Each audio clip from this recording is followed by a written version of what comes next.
1년 1독 성경 읽기 오늘은 83일째입니다. 사무엘상 4장에서 8장까지 우리 장수가 좀 많지만요. 간단하게 요약하면서 우리 한번 읽어보도록 하겠습니다. 어제 우리 3장까지 사무엘이 태어나서 또 사무엘이 하나님을 만난 이야기, 사무엘상 앞부분을 보면서 아직은 사사시대다. 여러분들이 놓치시면 안 됩니다.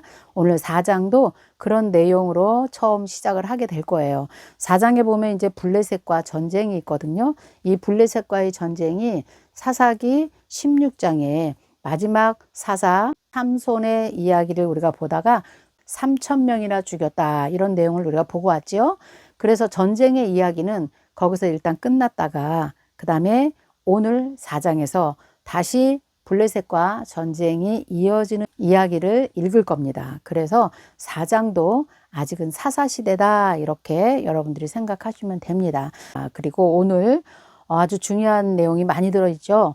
법궤도 블레셋에게가 빼앗겼다가 7개월이 지난 후에 그 법궤가 다시 아비나답의 집으로 돌아오게 됩니다. 그리고 법궤가 거기서 20년 동안 머물게 되죠. 그리고 아주 중요한 이야기는요. 백성들이 우리에게도 왕을 주십시오 이렇게 합니다. 우리가 왕이 없어서 이렇게 나라가 이렇습니다. 우리에게도 다른 나라처럼 주변 나라처럼 왕을 달라고 이렇게 이제 말을 합니다. 그러니까 사무엘이 하나님께 백성들이 왕을 달라고 합니다. 그리고 하나님께 또 아래는 그런 내용이 있어요. 우리 4장부터 한번 내용도 살펴보면서 쭉 한번 보겠습니다.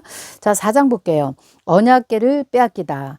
이스라엘은 나가서 블레셋 사람들과 싸우려고 에베네셀 곁에 진치고 블레셋 사람들은 아벡에 진쳤더니 2절 블레셋 사람이 이스라엘에 대하여 전열을 벌리니라. 그 둘이 싸우다가 이스라엘이 블레셋 사람들 앞에서 패하여 그들에게 전쟁에서 죽임을 당한 군사가 4,000명 가량이라.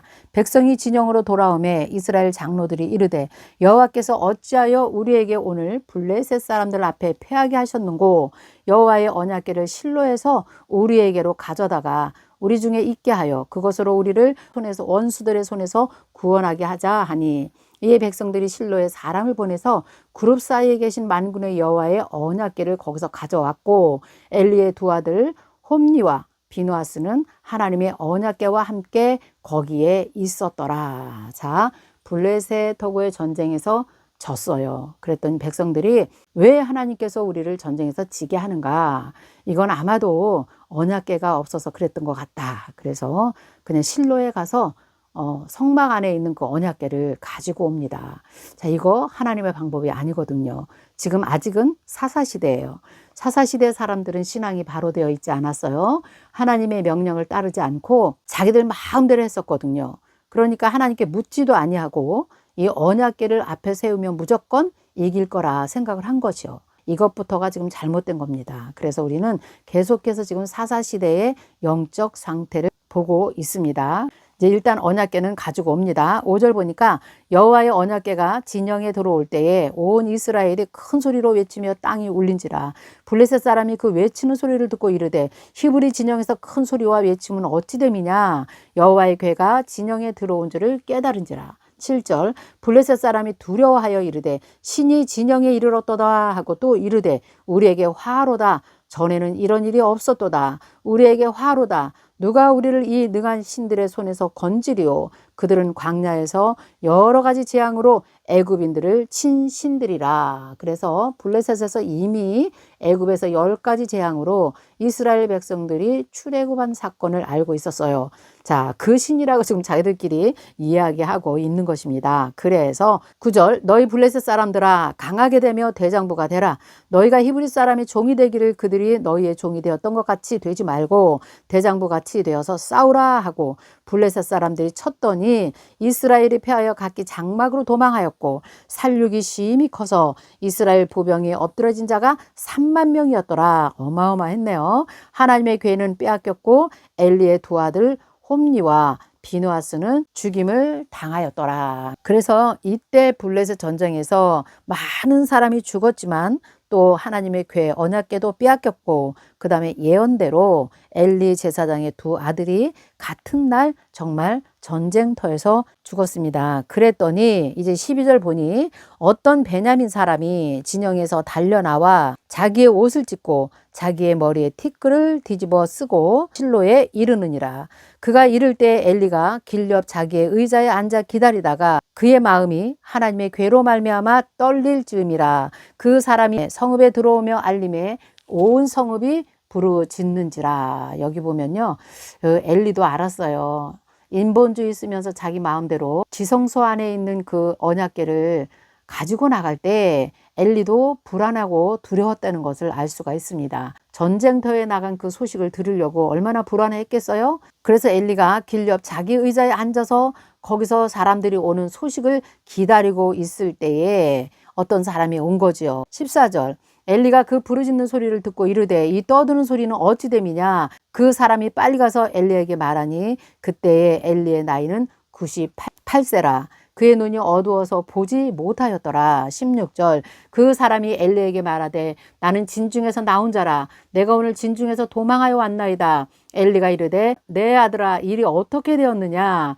소식을 전하는 자가 대답하여 이르되 이스라엘이 블레셋 사람들 앞에서 도망하였고 백성 중에는 큰 살육이 있었고 당신의 두 아들 홈니와 비누아스도 죽임을 당하였고 하나님의 궤는 빼앗겼나이다. 이렇게 보고를 합니다. 그러니까 이 소리를 들은 엘리가 충격을 받은 거죠. 자기 의자에서 뒤로 넘어져서 문 곁에서 목이 부러져 죽었으니 나이가 많고 비대한 까닭이라. 그가 이스라엘의 사사가 된 지 40년이 되었더라. 이렇게 되어 있습니다. 아, 진짜 40년 동안 나라를 다스렸지만 그 마지막 엘리의 마지막 죽음을 우리가 보면서 우리가 죽도록 충성하고 헌신했다고 한평생 살아도 마지막까지 주님의 뜻대로 하나님의 말씀대로 살아내지 못하면 사역을 오래 한 사람이라 할지라도 마지막에 최후는 정말 비참하게 되는 것을 알 수가 있겠죠. 하나님이 가장 싫어하는 것이 인본주의입니다. 그래서 어제 우리가 말씀을 읽은 것처럼 하나님 말씀하여 주옵소서 내가 듣겠나이다. 이런 신앙생활로 우리가 끝까지 우리의 삶을 살아내야 될 것 같습니다. 19절, 20절, 21절, 22절까지도 비나스의 아내도 이제 죽게 됩니다. 여러분 읽으시면 되고요. 이제 22절 또 이르기를 하나님의 궤를 빼앗겼으므로 영광이 이스라엘에서 떠났다 하였더라. 다른 것보다도요 가장 비참한 것은 하나님의 영광이 이스라엘에서 떠났다는 것입니다. 자, 하나님의 영광이 우리의 심령 가운데 우리의 영혼 가운데 임재하고 있을 때가 가장 행복한 것이죠. 자, 하나님의 영광이 떠난 것은 이제 멸망입니다. 심판입니다. 그래서 마지막 예언서에서도 보면 하나님의 성전이 무너짐은 하나님의 영광이 떠났다는 겁니다. 성전의 무너짐 마찬가지예요. 여기서도 하나님의 궤를 빼앗겼으므로 하나님의 영광이 이스라엘에서 떠났다 이렇게 기록되어 있습니다. 자, 4장 이렇게 해서 이제 블레셋 전쟁에서 일단 졌습니다. 자, 이제 5장을 한번 볼까요? 블레셋 사람에게 빼앗긴 언약궤가 이제 어떻게 되는가 우리 한번 봅시다. 하나님은 살아계신 분이고 그 살아계신 하나님께서는 사람의 방법이 아닌 하나님의 방법으로 블레셋의 신 다곤을 이제 무너뜨리는 그런 역사가 5장에 있습니다. 자, 우리 5장 한번 읽어봅시다. 블레셋 사람들이 하나님의 궤를 빼앗아 가지고 에베네셀에서부터 아스돗에 이르느니라.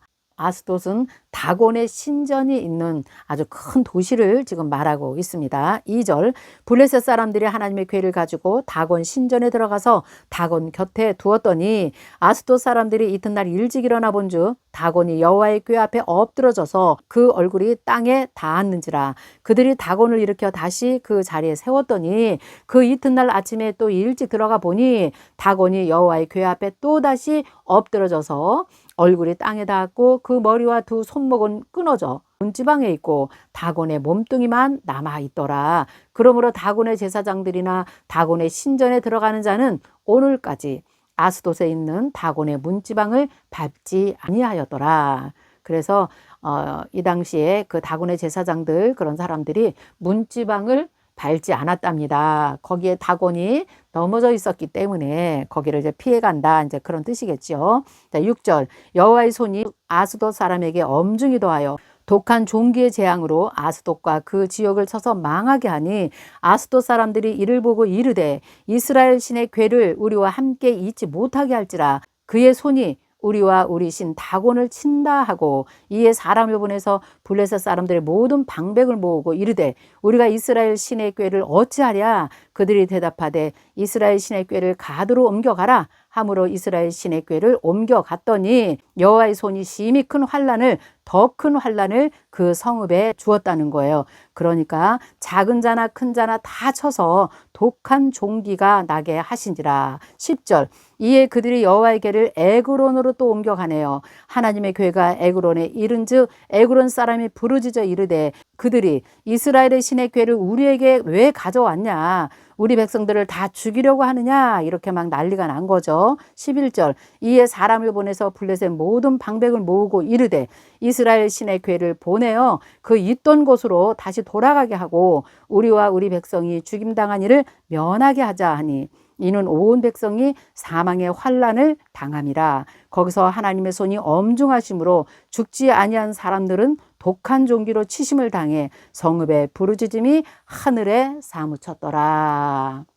여기서 말하는 하나님의 신 이렇게 말하지만 언약궤 앞에서는 그들이 섬기는 신도 아무것도 아닌 거죠. 하나님께서 그들에게 질병을 갖다 주고 종기를 갖다 주니 그 모든 사람들이 막 죽어나가는 것을 보니 하나님의 궤가 얼마나 능력이 있는가 이들이 이제 직접 체험을 하게 된 것입니다. 그러니 이들이 이 언약궤를 거기에 두고 볼 수 없겠죠. 그러니까 이제 다시 언약궤를 가져가라 이렇게 합니다. 그 내용이 이제 6장이 되겠습니다. 자, 6장 1절. 여호와의 궤가 블레셋 사람들의 지방에 있은 지 7달이라. 자, 7달 동안에 이렇게 블레셋 땅에서 있으면서 얼마나 많은 사람이 죽었겠습니까? 전쟁은 하나님께서 이렇게 해주셨네요. 자, 2절 보니까 블레셋 사람들이 제사장들과 복술자들을 불러서 이르되 우리가 여호와의 궤를 어떻게 할까? 그것을 어떻게 그 있던 곳으로 보낼 것인지 우리에게 좀 가르쳐 주어라. 그들이 이르되 이스라엘의 신의 궤를 보내려거든 거저 보내지 말고 그에게 속건제를 드려야 할지니라. 이건 또 어떻게 알았네요. 그리하면 병도 낫고 그의 손을 너희에게서 옮기지 아니하는 이유도 알리라.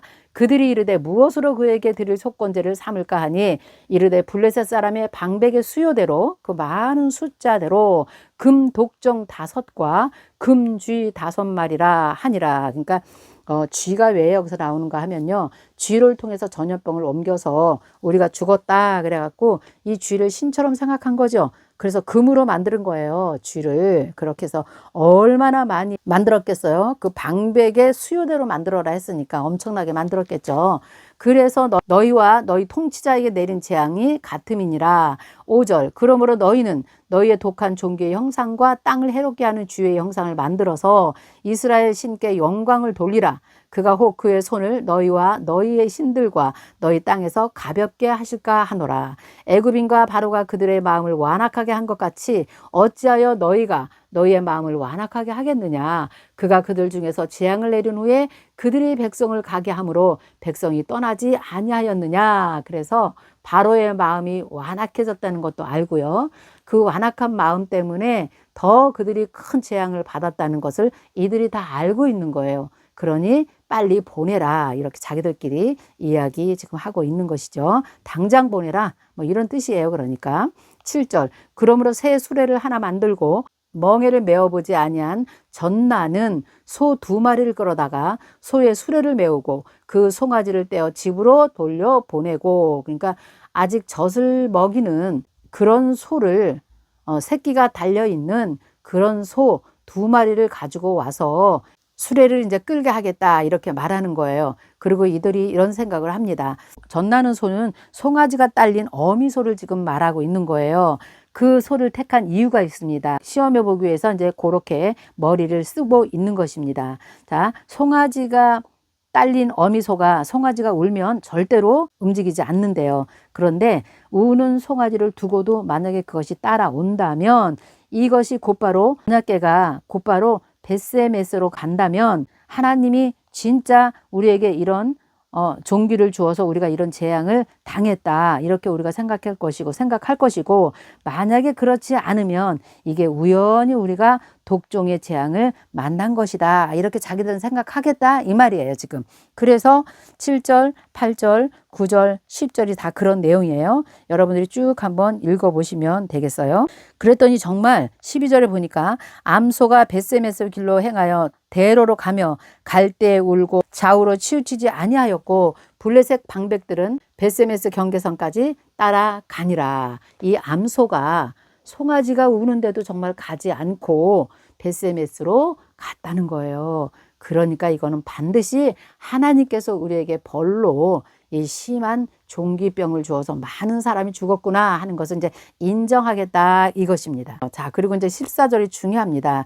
이렇게 수레를 끌었던 이 암소들이 이제 번제물로 여호와께 드려집니다. 15절 레위인은 여호와의 궤와 그 궤와 함께 있는 금보물 담긴 상자를 내려다가 거기서 만들어 준 거죠. 큰 돌 위에 두매. 그날에 벳세메스 사람들이 여호와께 번제와 다른 제사를 드리니라. 블레셋 다섯 방백이 이것을 보고 그날에 에그론으로 돌아갔더라. 이 모든 상황을 지금 다 본 것이에요. 아, 정말 대단하지 않아요? 그런데 여기서 수레를 메고 온 암소들을 번제물로 드렸을까요? 여기에도 굉장히 큰 의미가 있습니다. 하나님은 그 성물에 대해서 굉장히 중요하게 생각했잖아요. 그래서 이 성물을 메고 온 소는 거룩하게 구별됐다 그런 거예요. 그래서 세속적인 목적으로 사용할 수가 없었던 거죠. 그래서 법궤를 실었던 수레를 그냥 패서 그 자리에서 그걸 불로 피우고 그리고 그 법궤를 끌고 온 암소는 번제로 제사를 드리게 되었다. 이거 하나님의 방법이죠. 네, 이것은 정말 하나님의 말씀대로 지금 그대로 한 것입니다. 만약에 이 암소를 풀어주고 딴 데로 보냈다 그러면 이것도 또 안 되는 것이에요. 그러니 블레셋 사람들이 얼마나 놀랬겠어요. 그리고 이제 이것을 보고 에그론 나라로 이제 돌아갔다 이렇게 기록되어 있죠. 자, 그리고 자 17절 블레셋 사람이 여호와께 속건 제물로 드린 금 독종은 이러하니 아스돗을 위해서 하나, 가사를 위하여 하나, 아스글론을 위해서 하나고 가드를 위해서 하나고 에그론을 위해서 하나이며, 그래서 그 다섯 성의 이름으로 각자 다 이런 속건 제물을 드렸다 이렇게 생각하시면 될 것 같습니다. 그래서 블레셋 사람들이 두 손 들고 하나님 앞에 굴복한 이야기가 기록되어 있는 것이죠. 자, 19절 보면요. 언약궤를 기랏 여아림으로 보내다. 자, 벳세미스 사람들이 여호와의 궤를 들여다 본 까닭에 그들을 치사 가로 열고 가로 안에 5만 들어있죠. 70명을 죽이신지라. 여호와께서 백성을 쳐서 크게 살육함으로 백성이 슬피 울었더라. 그래서 여기서 여호와의 궤를 들여본 사람들이 많이 죽었다는 거예요. 그런데 여기에 이제 가로치고 오만한 것에 대해서는 이제 신학자들이 이것은 아마 성경을 필사할 때 이게 오류가 있지 않았나 이렇게 생각한다고 합니다. 오류라고 생각한답니다. 70인 여기에는 그냥 70명을 죽인 것으로 나와 있다고 해요. 그러나 성경은 한치의 오류도 없기 때문에 이렇게 가로쳐서 5만 있기 때문에 우리는 그냥 읽을 뿐입니다. 그러나 70인 성경에는 70명으로 되어 있으니까 5만은 아마 잘못된 오류인 것 같다만 생각하시면 될 것 같아요. 우리 뭐 그렇게 중요하게 생각하지 않아도 되니까요. 자, 20절 벳세메스 사람들이 이르되 이 거룩하신 하나님 여호와 앞에 누가 능히 서리요 그를 우리에게서 누구에게 올라가시게 할까 하고 전령들을 기럇 여아림 주민에게 보내어 이르되 블레셋 사람들이 여호와의 궤를 도로 가져왔으니 너희는 내려와서 그것을 너희에게로 옮겨가라. 지금 벳세메스 사람들이 이걸 들여다보면서 많은 사람이 죽으니 여기 있는 사람들도 무서운 거예요. 그러니까 이제 기럇 여아림 사람들에게 너희가 좀 가져가라 이렇게 말을 했다는 거죠. 그래서 이제 7장 기럇 여아림 사람들이 와서 여호와의 궤를 옮겨서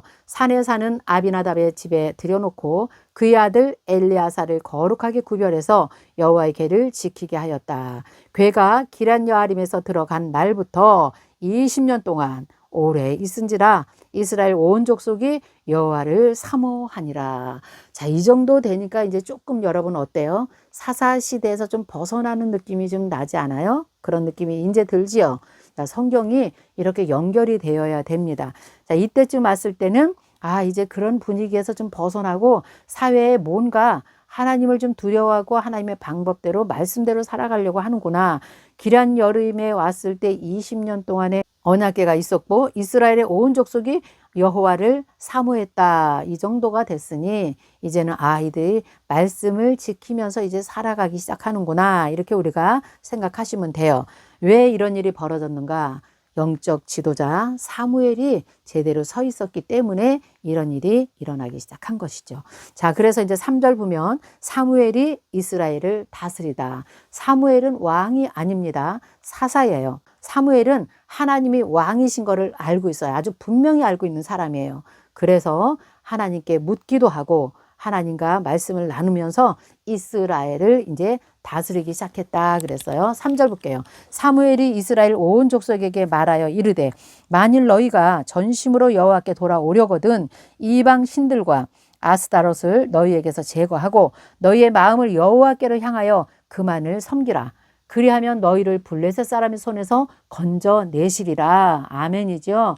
정말 오랜만에 하나님의 사사가 나타났는데 하나님의 마음을 감동시키는 그런 사무엘 사사가 나타났네요.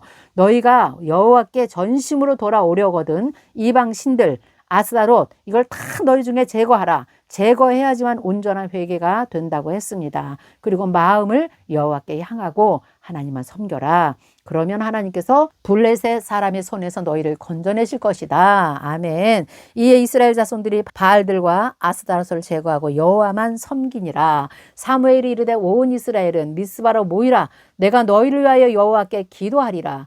그들이 미스바에 모여 물을 길어 여호와 앞에 붓고 그날 종일 금식하고 거기에서 이르되 우리가 여호와께 범죄하였나이다 하니라. 사무엘이 미스바에서 이스라엘 자손을 다스리니라. 아멘. 이게 이제 미스바 성회가 되겠죠. 최초의 아주 범민족적인 회개 운동을 지금 일으키는 현장에 지금 우리가 지금 서 있는 겁니다. 이들이 금식하며 하나님께 부르짖고 이제 기도했겠지요. 자, 7절 볼게요. 이스라엘 자손이 미스바에 모였다 하는 것을 이제 블레셋이 또 들었어요. 그리고 그들의 방백들이 이스라엘을 치러 이제 올라옵니다. 이스라엘 자손들이 듣고 블레셋 사람들을 두려워하며 자, 이제 사무엘을 중심으로 이들이 모여서 기도하고 하나님 앞에 서서 신앙으로 단결하는 이 모습을 이제 블레셋이 알고 있는 거죠. 그래서 여기에 대한 위협을 느끼는 거죠. 그래서 아주 사전에 이들을 이렇게 하지 못하도록 이제 선제 공격을 이제 시작하는 거다. 이렇게 생각하시면 돼요. 그런데 이스라엘은 이제 완전히 전적으로 하나님만 의뢰할 수밖에 없겠죠. 사무엘이 그렇게 이끌고 있기 때문에 그렇습니다. 그래서 지도자가 얼마나 중요한지 모릅니다, 여러분. 지도자 한 명이 나라를 살리기도 하고 죽이기도 하는 것 성경이 그렇게 말하고 있지 않습니까? 자, 그런데 블레셋이 와도 이제 걱정 없어요. 하나님께서 함께 하실 거니까요. 그래서 9절 보니까 사무엘이 젖 먹는 어린 양 하나를 가져다가 온전한 번제를 여호와께 드리고 이스라엘을 위하여 여호와께 부르짖음에 여호와께서 응답하셨더라. 이제 하나님과 사무엘이 영적으로 교류가 일어나면서 하나님께서 전적으로 도와주실 것입니다. 사무엘이 번제를 드릴 때 블레셋 사람이 이스라엘과 싸우려고 가까이 오매 그날에 여호와께서 블레셋 사람에게 큰 우레를 발하여 그들을 어지럽게 하시니 그들이 이스라엘 앞에서 패한지라. 하나님의 방법이가 아닙니까? 하나님께서 늘 승리하게 하는 그 전쟁에서는 큰 우레를 하나님 보내서 자기들끼리 그냥 우왕좌왕 하다가 패하는 그런 사건들이 지금까지 우리가 많이 읽었잖아요. 그렇죠? 이 방법을 하나님께서 또 주신 것이죠. 11절 이스라엘 사람들이 미스바에 나가서 블레셋 사람들을 추격하여 뱃갈 아래에 이르기까지 쳤더라. 이스라엘이 돌을 취하여 미스바와 센 사이에 세워 이르되 여호와께서 여기까지 우리를 도우셨다 하고 그 이름을 에베네셀이라 하였느니라. 아멘. 에베네셀. 여기까지 도우셨다. 에베네셀. 13절 이에 블레셋 사람들이 굴복하고 다시는 이스라엘 지역 안에 들어오지 못하였으며 여호와의 손이 사무엘이 사는 날 동안에 블레셋 사람을 막으심에 블레셋 사람들이 이스라엘에게서 빼앗겼던 성읍이 에그로노부터 가드까지 이스라엘에게 회복되니 이스라엘이 그 사방 지역을 블레셋 사람들의 손에서 도로 찾았고 또 이스라엘과 아모리 사람 사이에 평화가 있었더라. 그래서 하나님이 사무엘이 사는 동안에 이스라엘을 다스렸다 기록되어 있죠. 빼앗겼던 땅도 다 다시 찾았다는 거예요. 여기 보면 에그론, 가드 이거 전부 다 블레셋 땅이잖아요. 그런데 그 땅을 다시 찾았다 이렇게 말씀하고 있습니다. 15절 사무엘이 사는 동안에 이스라엘을 다스리되 해마다 베델과 길갈과 미스바에 순회하여 그 모든 곳에서 이스라엘을 다스렸고 라마로 돌아왔으니 이는 거기에 자기 집이 있음이라. 거기서도 이스라엘을 다스리며 또 거기에 여호와를 위하여 제단을 쌓았더라. 그래서 사무엘은 순회하면서 이스라엘 백성들을 다스렸던 기록이 나와 있네요. 멋진 지도자입니다. 하나님 마음을 감동시킨 정말 하나님의 사람 사무엘을 우리가 지금 발견한 겁니다. 자, 이제 마지막 8장을 한번 볼 건데요. 이제 8장은 이 백성들이 왕을 요구합니다. 약 450년간 사사시대를 이제 보면서 이들은 이렇게 생각한 거예요. 왕이 없어서 자기들이 그렇게 살았다고 생각한 거예요. 절대 그렇지 않거든요.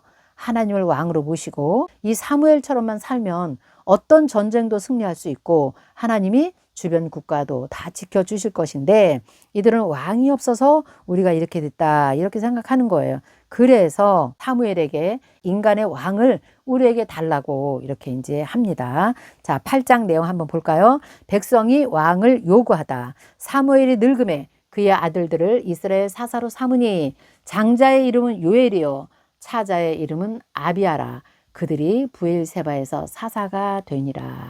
그의 아들들이 자기 아버지의 행위를 따르지 아니하고 이익을 따라 뇌물을 받고 판결을 굽게 하니라. 이스라엘 모든 장로가 모여서 라마에 있는 사무엘에게 나아가니 그에게 이르되 보소서 당신은 늙고 당신의 아들들은 당신의 행위를 따르지 아니하니 모든 나라와 같이 우리에게 왕을 세워서 우리를 다스리게 하소서. 이렇게 이제 백성들이 왕을 달라고 요구합니다. 그 아들들이 뇌물을 받고 판결을 막 엉터리로 하고 이런 사회로 이제 변해가려고 할 때 우리에게 왕을 주십시오. 이제 이렇게 하는 것이죠. 7절 볼게요. 여호와께서 사무엘에게 이르시되 백성이 내게 한 말을 다 들으라. 이는 그들이 너를 버림이 아니고 나를 버려서 자기들의 왕이 되지 못하게 함이니라. 참 하나님께서는 백성들이 나를 왕으로 인정하지 않는구나. 그러니 그냥 그들의 말을 들어라. 이렇게 하나님께서 말씀하시네요. 8절 내가 그들을 애굽에서 인도하여 낸 날부터 오늘까지 그들이 모든 행사로 나를 버리고 다른 신들을 섬긴같이 내게도 그리하는도다. 그러므로 그들의 말을 듣되 너는 그들에게 엄히 경고하고 그들을 다스릴 왕의 제도를 분명히 가르쳐라. 이렇게 말씀하세요. 왕의 제도. 10절 보니까 사무엘이 왕을 요구하는 백성들에게 여호와의 모든 말씀을 하여서 이르되 너희를 다스릴 왕의 제도는 이러하니라 하면서 하나님께서 주시는 말씀을 이제 백성들에게 하는 것입니다. 인간 왕이 나왔을 때 너희는 이러한 불이익을 당할 것이다. 그러면서 이제 쭉 설명하는 겁니다. 12절 그가 너희들의 아들들을 천부장과 50부장을 삼을 것이고 자기 밭을 갈게 하고 자기 추수를 하게 할 것이고 자기 무기와 병거와 장비도 만들게 할 것이고 그가 또 너희의 딸들을 데려다가 향료 만드는 자와 요리하는 자와 떡 굽는 자로 삼을 것이고 그가 또 너희의 밭과 포도원과 감람원에서 제일 좋은 것을 가져다가 자기의 신하들에게 줄 것이며 그가 또 너희의 곡식과 포도원 소산의 11조를 거두어 자기의 관리 신하에게 줄 것이고 그가 또 너희의 노비와 가장 아름다운 소년과 나귀들을 끌어다가 자기의 일을 시킬 것이고 너희의 양떼의 10분의 1을 거두어 가리니 너희가 그의 종이 될 것이다. 그날에 너희는 너희가 택한 왕으로 말미암아 부르짖되 그날에 여호와께서 너희에게 응답하지 아니하리라. 너희가 지금 인간의 왕을 달라고 하지만 인간 왕이 오면 너희는 왕의 노예가 될 것이다. 너희는 부당한 세금을 낼 것이다. 너희의 재산이 다 몰수당할 것이다. 너희는 전쟁터에 다 끌려갈 것이다. 이런 얘기를 지금 계속 하시는 거예요. 그래서 그들이 우리가 왜 어쩌다 이렇게 되었습니까? 하면 그때는 하나님께서 응답하지 아니한다. 이런 말씀이에요. 이해가 되시죠? 지금도 우리가 이렇게 살고 있는 것이에요. 인간 왕 아래서. 이런 제도 아래서 11절부터 18절까지가 우리 모두 21세기 사는 저와 여러분도 다 해당이 되는 것입니다. 하나님이 왕으로 계실 때는 이런 거고 상관이 없었어요. 그렇죠? 네. 그렇지만 인간 왕을 세워달라고 할 때는 이런 것들을 너희가 감안하라. 이렇게 지금 말씀하시는 거예요. 이게 온 인류, 인간 왕을 두고 있는 모든 세계의 사람들은 다 여기에 해당이 된다고 생각하시면 돼요. 아주 굉장히 귀중한 말씀이네요. 19절 백성이 사무엘의 말 듣기를 거절하고 이르되 아니로소이다. 우리도 우리 왕이 있어야 하리니 그래도 좋습니다. 우리도 다른 나라 사람들 같이 우리의 왕이 우리를 다스리고 우리 앞에 나가서 우리의 싸움을 싸워야 할 것입니다. 이렇게 말해요. 그래도 좋다는 겁니다.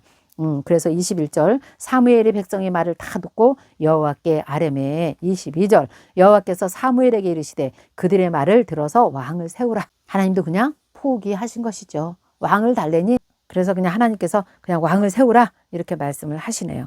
사무엘이 이스라엘 사람들에게 이르되 너희는 각기 성읍으로 돌아가라 하니라. 그래서 하나님께서 이것도 예언해 주신 거예요. 그래서 여러분 신명기 우리가 17장에서 읽고 왔어요. 만약에 백성들이 왕을 달라고 할 때 그 왕은 어떤 자세로 살아야 되는가 그것을 정확하게 하나님께서 17장 신명기 17장에서 말씀해 주셨거든요. 여자를 많이 두지 말아라. 그렇죠? 말을 많이 두지 말아라. 재산을 많이 갖지 말아라. 하나님의 율법책을 너는 써서 왕실에 두고 날마다 그의 말씀을 읽어라. 이런 말씀을 주셨잖아요. 그건요 왕이 가져야 될 태도예요. 자 이제 내일 우리 9장부터 쭉 한번 읽어보도록 하겠습니다. 자 오늘도 여러분 수고하셨습니다. 감사합니다. 내일 뵙겠습니다.